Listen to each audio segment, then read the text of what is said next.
A lantern. You, so subtle you can slip into my soul. How would it be if you, for a time, were living visibly here? So hidden, you're hidden from hidden things. You enter me, and my hiddenness shines like a lantern. You, Solomon, who understands bird language and speaks it, what will you say now through my mouth? King whose bow no one can draw, use me for an arrow. Shams is the way I know the Creator.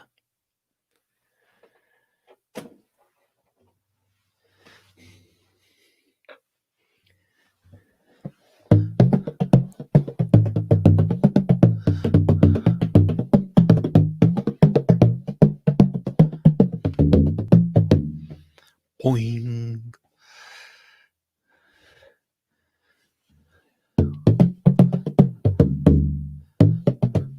Still not right.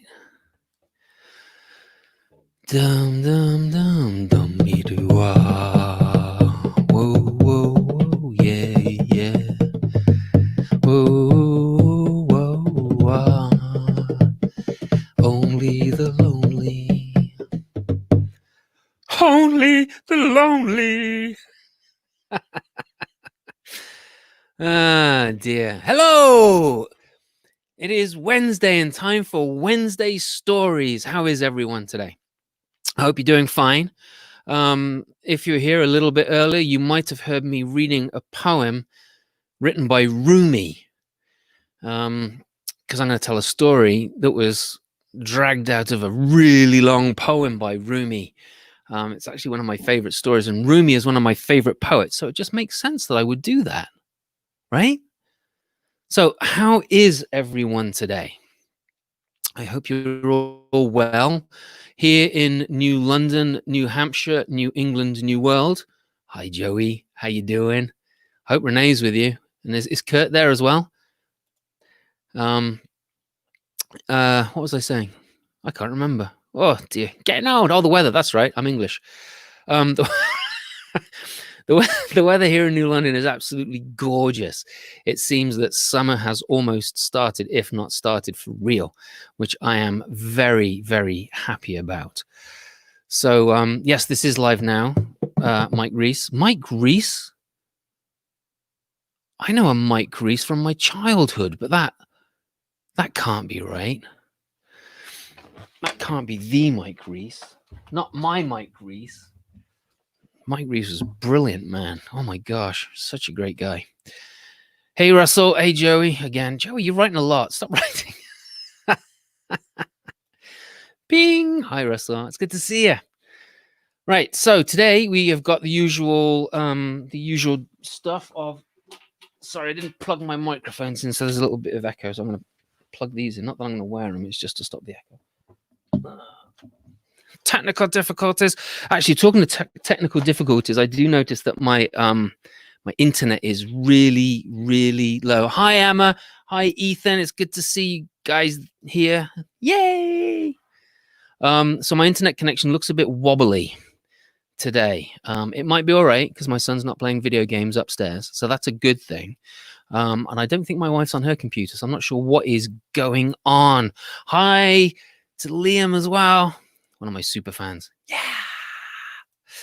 So I'm going to start today with the story. I'm going to start with this story because it's quite a long one. This is a story by Rumi.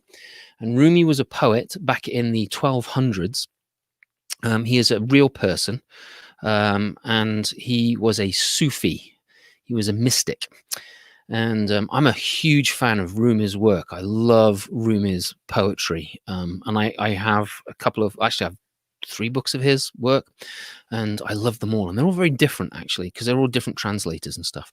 But this story that I'm going to tell you is a story that came from a 40-page poem. And in that poem, there is a story. And the story is about this long. And it's a story that a lot of people... Yes, it is Mike Reese. Good Lord above. That puts a massive smile on my face. Oh my gosh. Those are good old memories. Oh lordy. Anyway, that's thrown me for a loop. So when I was a kid, this guy used to come around to our house all the time, a guy called Mike Reese, and he's here with me today. And it's like you used to call him Uncle Mike. And it's kind of weird because today I've got on my old school tie, which was, it's probably a little bit after Uncle Mike Reese, but it's my grammar school tie as opposed to my Purdy's secondary modern tie. Anyway, Rumi wrote this story, and it's a really good one. And I'm going to shut up and get on with it. Once upon a time, unlike a lot of folk and fairy tales, there was a rich merchant. That's right. The rich merchant is actually the hero of the story, or is he the anti-hero? I'll let you decide. Well, this rich merchant was very, very successful. Rich merchants usually are. He had many beautiful things, had this beautiful palace, and he would travel all the way through Persia, and he'd travel into India to buy all sorts of different goods. Sometimes he would buy beautiful tapestries and carpets. Sometimes he would buy exotic oils and carry them on his camels in great leather urns. He traveled all over to stock his shops and his stores and his stalls. Now, this merchant, whenever he went somewhere new, he would always come back with a souvenir. Now, I'm sure when you go places, you come back with a souvenir, right? How many of you folks go to the beach and you try and find sea glass, that beautiful sea glass that's been an old beer bottle maybe and smashed and smoothed down over the years until it's got this nice glaze to it, this nice crystallized glaze to it? How many of you collect sea glass when you go places? How many of you collect rocks? So I know some people love different kinds of rocks, and sometimes I'll look for heart-shaped rocks and I'll bring those home with me because, it's really cool when you find a certain shaped rock. When I was a kid, I used to bring home bookmarks, and the bookmarks would be from where we would visit as kids. And I had this massive collection of bookmarks. And then when I got older, I was like, what do I need these for? And I threw them all away, which is kind of silly because they don't make bookmarks like that anymore. And it would remind me of all the places that I've been to. Well, this merchant, he came back with souvenirs. Some of his souvenirs, they might have been polished stones. They might have been sea glass. They might have been beautiful porcelain pieces that he'd found in beautiful places. I know there's one thing that he brought home, which was a wooden box. But the only way to open this wooden box was to turn it, twist the lid, and turn it back again. And only then could you open it. It was a secret box. He brought all sorts of things back with him. But he was on this one trip and he hadn't found a souvenir, and it really bothered him. All these years I've been looking I've been bringing back souvenirs and I can't find one on this trip. This is really bothersome. And he continued on his caravan, not a Dodge Caravan. No. This was a caravan made up of horses and camels and such. And as he was thinking about this, he heard this sound. It was a very odd sound. And as he listened closely, he made sure that the caravan went towards this sound. And he heard that it was singing. And so he stopped the caravan and climbed down off his camel and made his way into the forest. He was in Hindustan, and he made his way into the forest to find out what was making this unusual song. And as he got closer, he started to understand the words. Oh, there ain't nobody here but us chickens, rock, rock. There ain't nobody here at all. Oh, there ain't nobody here but us chickens, rock, rock. There ain't nobody here at all. But it wasn't chickens that he came across. No. These birds, they were big. They were big birds, and they had these beautiful long tails that swept out behind them. And they were all these beautiful colors. There were yellows and reds and blues and blacks and whites, greens. You know what kind of bird I'm talking about, right? Big old beak. Right. He'd never seen one before. He didn't know that it was a parrot. But he saw this and he thought, oh, this will be my He picked one of the birds up. You're going to be my souvenir. What? Said the parrot. You're going to be my souvenir. I'm going to take you home with me. But I don't want to go home with you. But I'm going to take you home nevertheless. I've never seen something as beautiful as you. Something alive with these wings. I'll take you. And he wrapped the bird up in his robes, made his way back to his camel, climbed upon it, and the caravan made its way back home. When he got home, he put the parrot in a room. And he had this beautiful golden cage made for him. I mean, it wasn't just like this big. No, this thing was huge. I mean, if you could see the size of my garage, it's 21 feet across. It's a 1.5 car garage. So this cage was about 21 feet across. It was about 30 feet long, made of gold, and it fitted inside one of his rooms. Now, this is to give you an idea of how big this man's palace was. But it wasn't just straight, boring metal bars. No, they were beautiful golden bars that moved and wove. They were decorated with flowers and leaves, so they almost looked like vines. It was the most beautiful cage you'd ever seen, and he put this bird in it. He put this parrot in it. He took a couple of parts of trees and put one in one corner and one in another corner. And the parrot would fly between those two trees. He hung up a trapeze for the parrot, and the parrot landed on it one day. Whoa! Wow! Wow! Oh, I like this. Yes, yes, yes. I like this. Oh, yes, yes. This is fun. Whoa! Wow! Yes, yes. And it would fly from the trapeze to another part of another part of the cage, to another part of the woods that he would put up in there. He put a ball in there, and the parrot started to kick it around. I think that's where the invention of football came from originally. You know, real football, not American football. Anyway, and then he hung a mirror up. Oh, who's a pretty boy then? Who's a pretty boy? I am. Yes, yes. He loved the mirror. Well, the merchant, he fed the bird on silver platters. The favorite food of the parrot were balls of honey rolled up, and then those honey balls were rolled into seeds and nuts. The parrot loved those. And there was a silver bowl that the parrot could drink from, and of course a salt block in there. He looked after the parrot very, very well in this golden cage.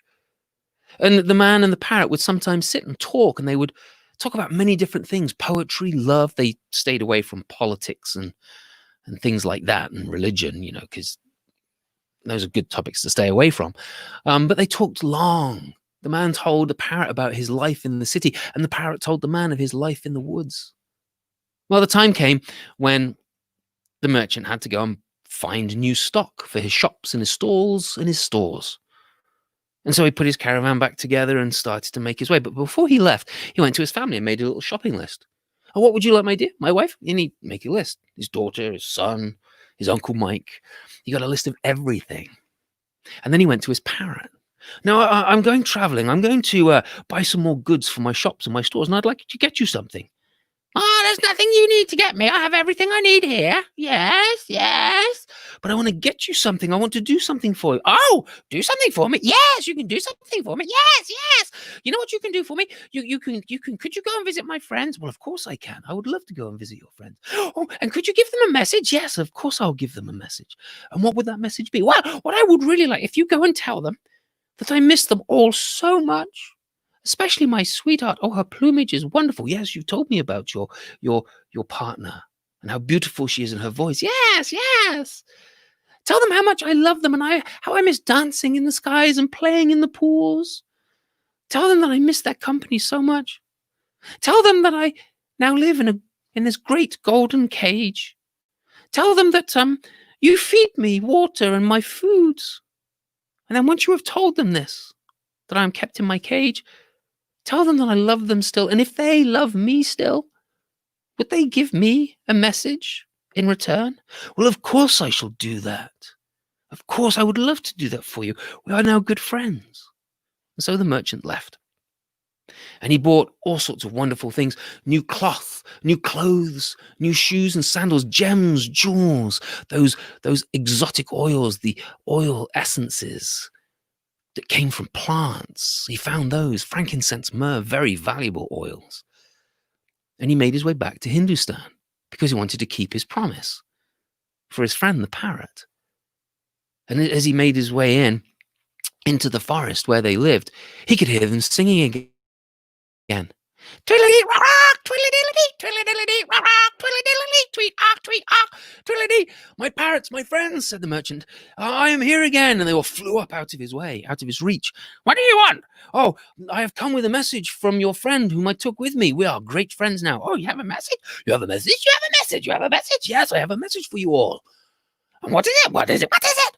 Well, my friend, he said that he now lives in this beautiful golden cage. Oh, cage, yes, but he misses all of you greatly, especially his sweetheart. one of the parrots flew down and landed on a branch next to the merchant. "Oh, are you the sweetheart?" "Yes!" "Oh, you're so beautiful. He's often talked about your plumage and your wonderful singing voice." "Oh, yes, I have a lovely singing voice." "I'm sure you do. He misses you and all of you. You most of all. And he also misses dancing in the skies. He misses the playing in the pools. He misses the sights and the sounds of the forest, the fruits and the foods of the forests." Oh. But as I said, he lives in this beautiful golden cage now, and I feed him on a silver tray, and there's a silver bowl for his water. "Yeah, he's in a cage, and you just feed him and give him water?" "Yes, I do. I do." And he said to me, "If you still love him, if you could give him a message in return." And the sweetheart turned to the merchant and said, "A message?" "Yes, a message." And the parrot went, "What?" Feathers flew up from the ground and then settled back down. "This is terrible. Is she all right? What's going on? Is everything all right? What's happened to her?" And then another parrot went, "Bleh!" and fell down. "Well, what's going on? What's happening? Are they all right?" And then another parrot went, "Bleh!" and another one, "Bleh! Ah!" and another parrot, "Bleh! Ah! Oh!" Parrot after parrot fell from the branches onto the ground of the forest. One parrot,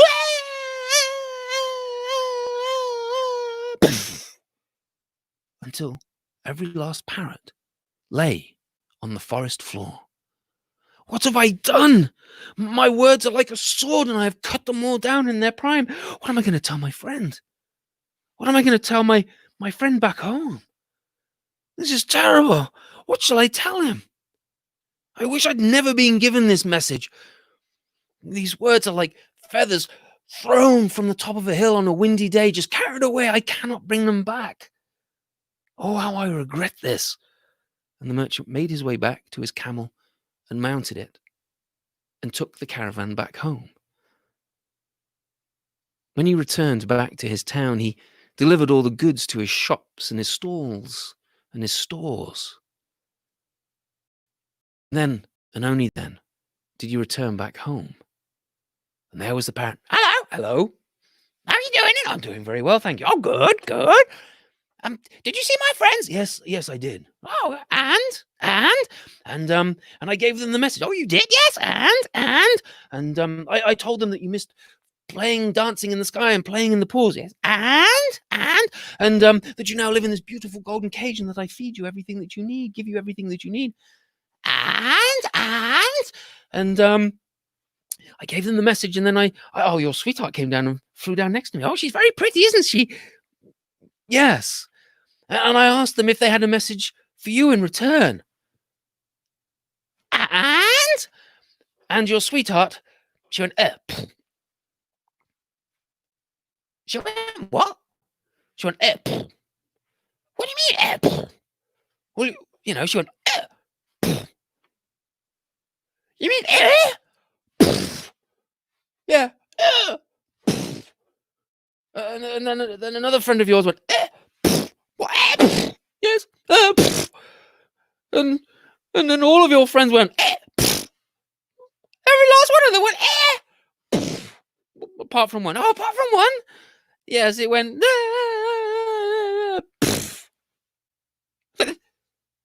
That was, that's, the parrot slowly went cross-eyed, and fell down. What have I done? My words are like fire. They have burnt them all down. What can I do? I can do nothing. This is terrible. He walked into the great cage, and he picked up that big, beautiful parrot, and he stroked the parrot. He walked over to an open window and set it on the ledge there. So your soul can go wherever the soul of birds like you go to. I can't undo what I've done, but maybe I can make it better.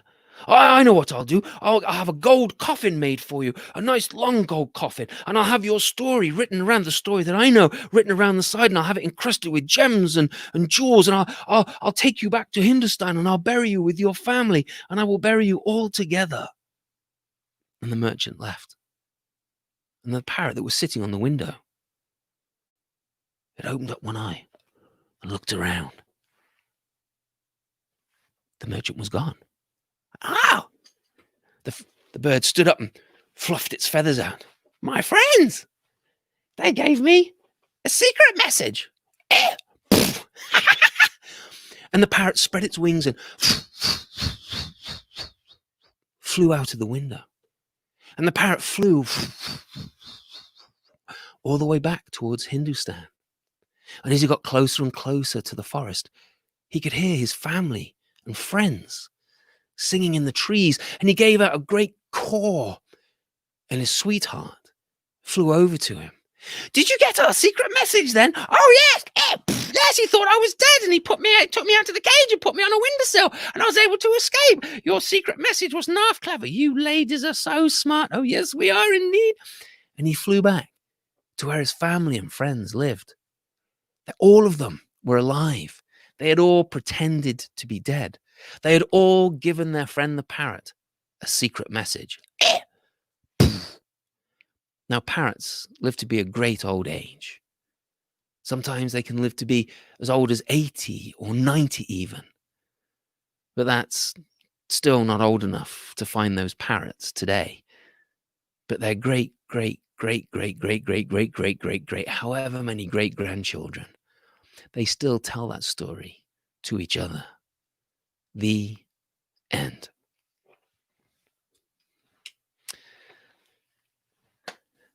All right. Did you like that story?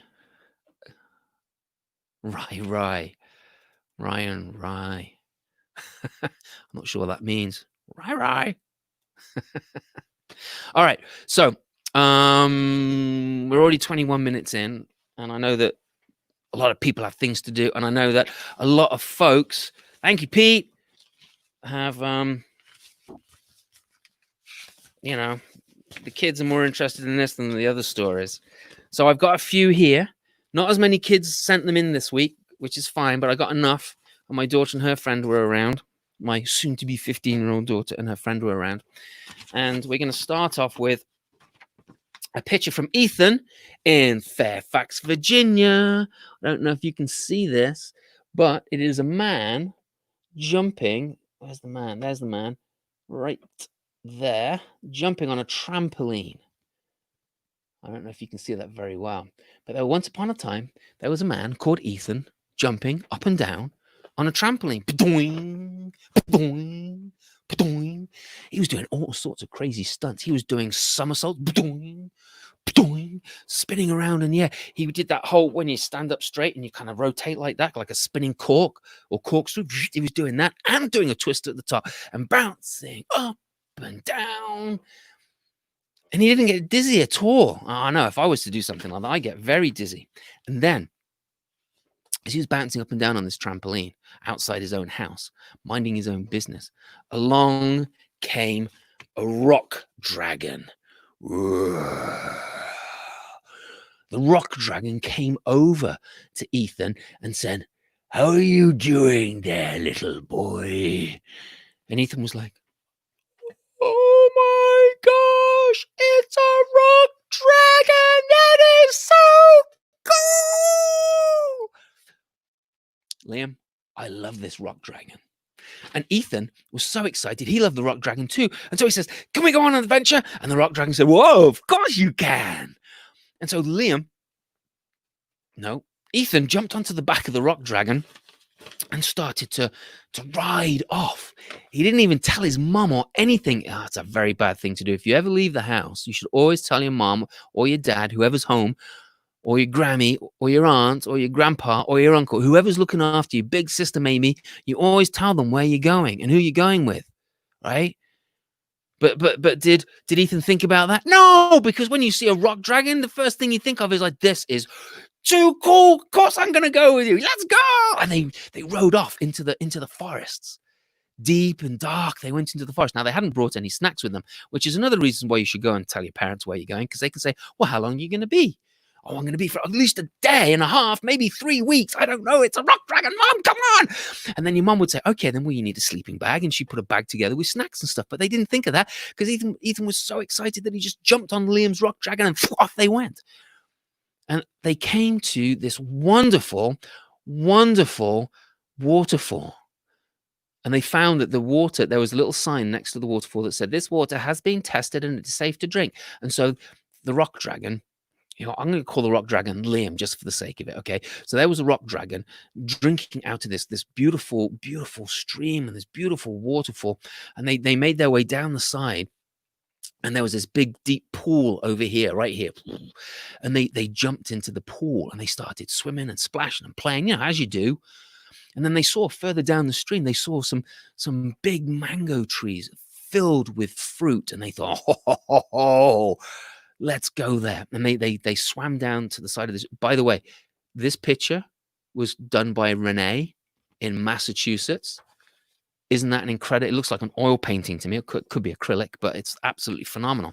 And so they swam down, and hidden in amongst the trees, there was a castle. Now, I have to say that I'm just picking these pictures out randomly from the hat. All right. The hat's right down here. And there's one escaping there, but I'm just picking them randomly out. So this is totally lucky for me that they're coming out this easily, because sometimes they don't. And they saw hidden in amongst the trees this wonderful wooden castle made by Emma in Fairfax. And the thing that I like about this picture, I don't know if you can see it, but it's actually a 3-dimensional picture. There's actually building blocks here, and then there's a painted background around here. It's so cool. And so they thought, well, maybe these mango trees belong to the castle, the people that live in the castle, and maybe we should ask if we can have some of those mangoes before we just go traipsing in. So they walked up to the great doors of the castle and knocked, but when they knocked, the door just swung open. And this is a big, heavy door. And if a big, heavy door just swings open, you know that it's got really good hinges on it, and it's really well oiled.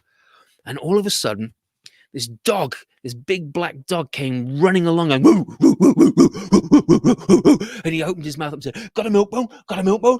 Because, in fairy stories, dogs can talk. "Got a milk bone? Got a milk bone?" This is Mo the dog. And this picture was done by my daughter. And Ethan, he said, "Well, actually, I do, because, I always carry dog treats in my pocket in case I see a dog, because, it's nice to make good friends with a dog." And so Ethan reached into his pocket and he pulled out a milk bone and gave Mo the dog a milk bone. It was one of the little small ones. And so it didn't take him very long to eat. And so as soon as he'd finished eating and his mouth was empty, they asked him, "Could you take us to where the owner of this castle is?" And the dog was like, "Well, it's me. I own this castle." And they're like, "No way. That is so ridiculously cool." "It's not as cool as having a rock dragon."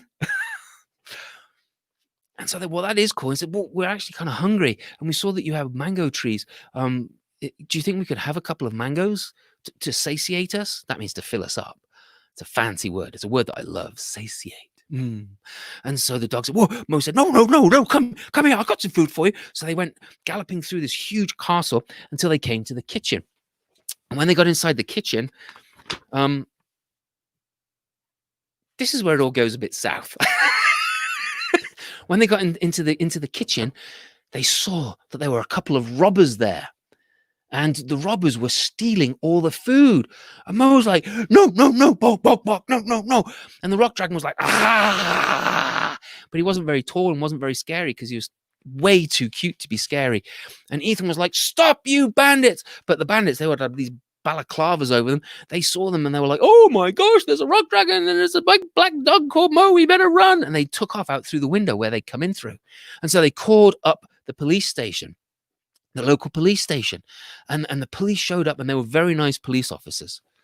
And they took detailed notes, and they took off after the criminals. And they caught the criminals, and they were brought to justice. They were. Meanwhile, Mo and Liam the rock dragon and Ethan were all there hanging out in the castle, and they went through the cupboards to make sure there was nothing else missing, and there wasn't, and that was good. And so they decided to have a party, and they actually invited the police and the criminals who'd stolen the food to the castle to join in with the party, because they thought, if the only thing that they stole was food, then these people must be really, really desperate, and so maybe we need to help them. And they did. And they had a basketball game, and they had a big feast, and everyone played with everybody else. And it was a fabulous fun-filled party. The end. Right. Oh, it's 1:27. We got time for another story, right? Okay. So I'm going to do one more story. This is a story from Africa. I'm not sure what part of Africa it comes from. I've dug and I've delved. I think it's from Central Africa, but I'm not 100% sure. But I have looked, and I'm trying to find a really reliable source of where this story comes from. And I don't know if I've done this story before. I don't think I have. But now I'm starting to wonder if people have pinged me before about this. Usually Sarah DeBear, who's really good at researching stuff, she usually pops things up for me. Anyway, this is a story that's also told, which I didn't realize until a couple of years ago, that Desmond Tutu actually tells this story. I've been telling this story for years. But then I discovered a couple of years ago that Desmond Tutu also tells this story, but a much shorter version of it. And this story, like I said, I believe comes from Central Africa. Once upon a time, a long, long time ago, there was a farmer who had way too many children. I mean, if you've got more than 2 children, you've got way too many children. In my personally speaking, this farmer loved having kids, and he had 10 of them. 10 kids. I don't know how he did it. And he lived in his nice corral, in his nice little hut house type place, and he raised chickens and goats. Now, in those long, long, long ago days, and even today, those chickens and goats, that was like his bank account. That was his money. He didn't carry cash around. He would exchange these goats and these chickens for other food items, for pottery, for clothing and stuff like that, if he didn't make his own clothing. Well, one day after a great storm, one of his kid goats went missing. And this meant that this is like his money, his livelihood was gone missing. It would be like me losing my laptop. He had to go and find it. And so he went looking.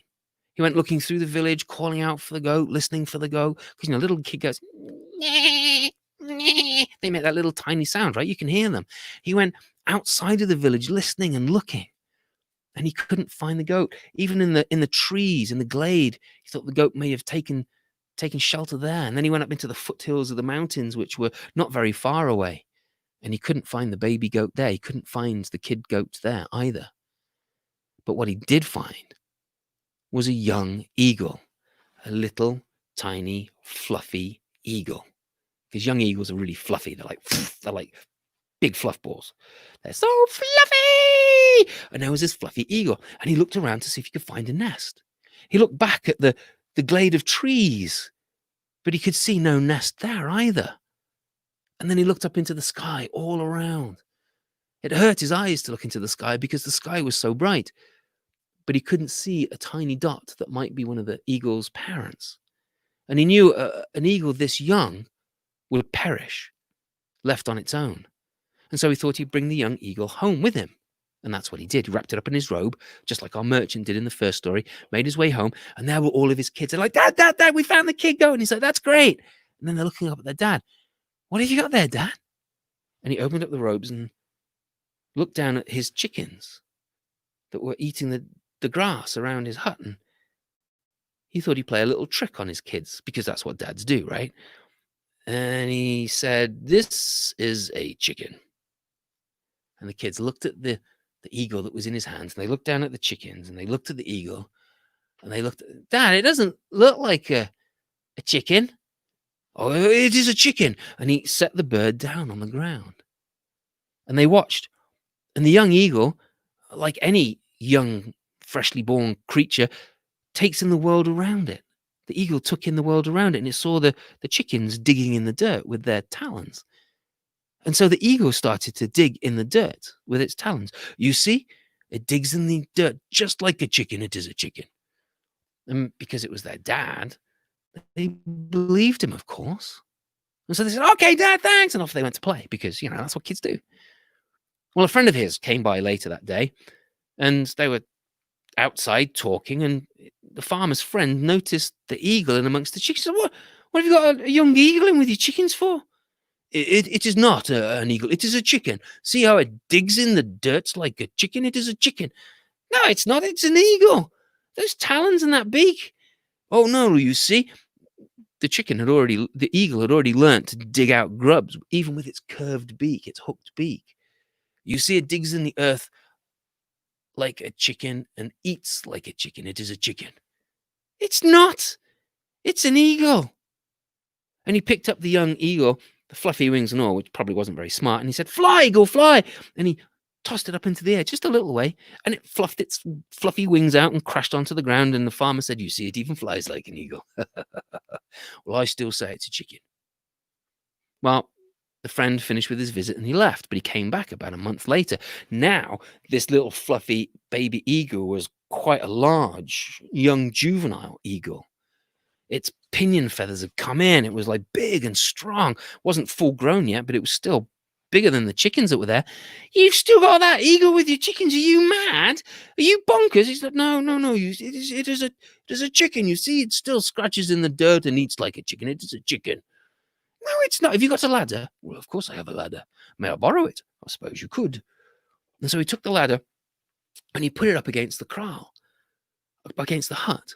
And he picked the eagle up and slowly climbed up the ladder until he got to the very top, like 30 feet up. And he's holding onto the ladder with one hand and he's got that eagle in the other hand. He goes, "Fly, eagle, fly." Whoa. "It still flies like a chicken. It is a chicken. And I still say it's an eagle." Well, the friend finished his visit and left. But he came back a couple of months later. But this time, it was in the middle of the night, and he woke the farmer. "What is going on? What is going on? Why are you waking me up? My family, stop this. Come on, come on. Where are we going? I'm going to show you that this bird that you call is a chicken is really an eagle. It is too early. It is still dark outside." The farmer's friend dragged the farmer outside. There was a lantern already there. They went and found the chicken eagle, and it was head was down, its beak buried in its wings, fast asleep, just like all the other chickens. Well, the farmer's friend picked up that eagle and he took the lantern and they started to make their way to those foothills. But they didn't stop at the foothills. They went higher and higher and higher and higher. They wove along paths that took them to steep drops until they came to this one particular place where there was a drop that was at least 200 feet straight down. Nothing at all there. And there was a ledge and some rocks. And the farmer's friend set the young eagle on the edge of the ledge.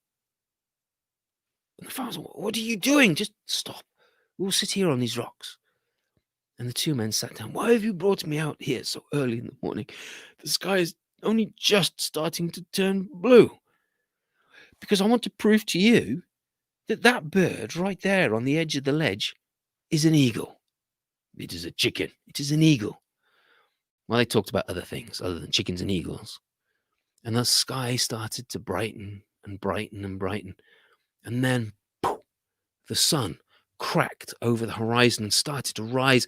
And immediately they felt the warmth of the sun on their face. And the eagle must have felt it too, because the eagle lifted its head from out of its wings and squinted at the sun that was shining full on its face.